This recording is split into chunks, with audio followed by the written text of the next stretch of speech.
already on track to lose a ton of money, and honestly, it is much too bad. This is 2022 Black Adam.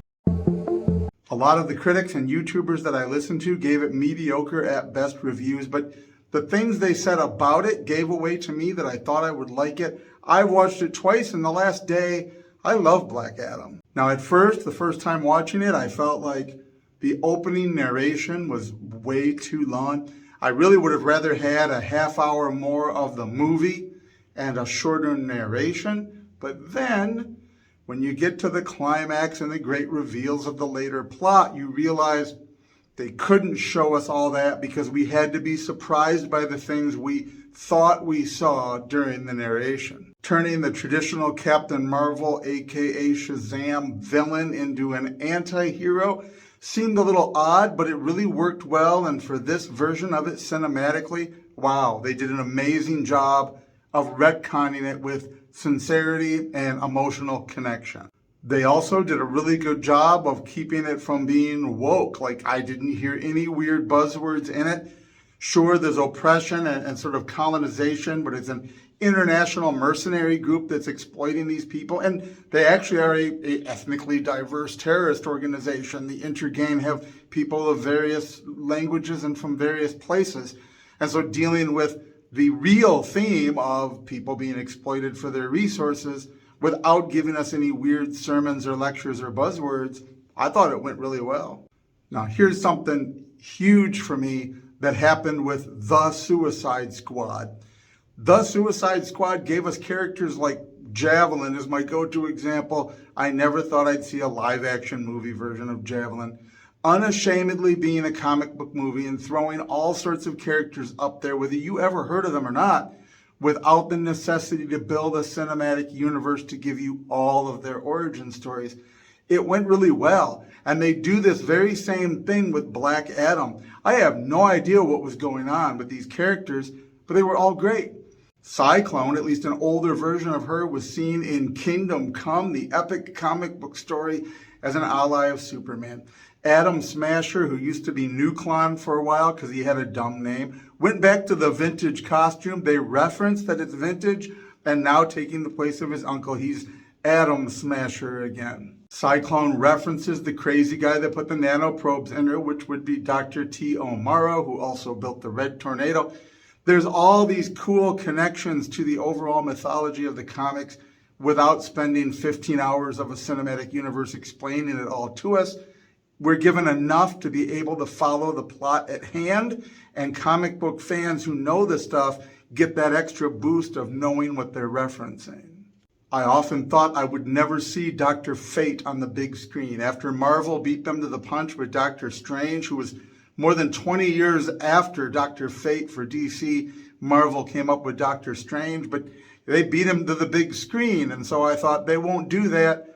They did it. Again, it's that, hey, it's our character, we're going to throw him up there, and finding Pierce Brosnan to play him and everything about the way he's portrayed, the little bit that they have to give us about him is completely spot on. It's just amazing. This has to be my favorite version ever of Hawkman, although I have no clue where this guy came from. I remember there was a metahuman Hawkman, then there was the alien from Thanagar, was an extraterrestrial. This one in the movie is like Batman, Iron Man, and Hawkman put through a blender. I'm tempted to say with all the technology, maybe he's a Thanagarian, but then the wings aren't biological. They're part of the technology, but he's got the shield, he's got the mace, he's got the whole shebang, and he was really, really cool. I have no idea which version, maybe from an era when I didn't read comics or just a mixture of different things they put together, but I didn't need to know in order to enjoy the film and like the character. Nor is any answer ever given as to why there's two older members of Justice Society are it, and they recruit two people that apparently they hadn't met before. Where are the rest of the characters? What has happened in the interim? Why aren't there more members? But again, we didn't need to know that, and if you're not trying to build a cast with an extra 6 or 7 superheroes, this was the way to do it. Having Waller in her prison from the Suicide Squad, being able to connect this in-universe to this, but all done in a way that's sort of nonchalant. It's no longer a huge deal in this version. which one is which and from which timeline and which canon. They are just giving us a whole bunch of fun characters, blending them together on the screen, and giving us a self-contained story. I really loved this film, but I know they're retooling and rebooting and everything else. They're talking about restarting the whole DC universe, but I hope they keep doing this. I know they need to start over. They've lost a lot of money, going to need to get cheaper actors and actresses, maybe go a little bit lower budget. But I like the way these last few films have flowed as being sort of in mythological time, I call it. They're not trying to pin it to a certain specific timeline, overlap it in a specific certain timeline, but just throwing up a bunch of DC characters on a screen for our enjoyment. Nerds get to enjoy it at a deeper level than everyone else, but everyone is given enough information to be able to pull into the story and love the story.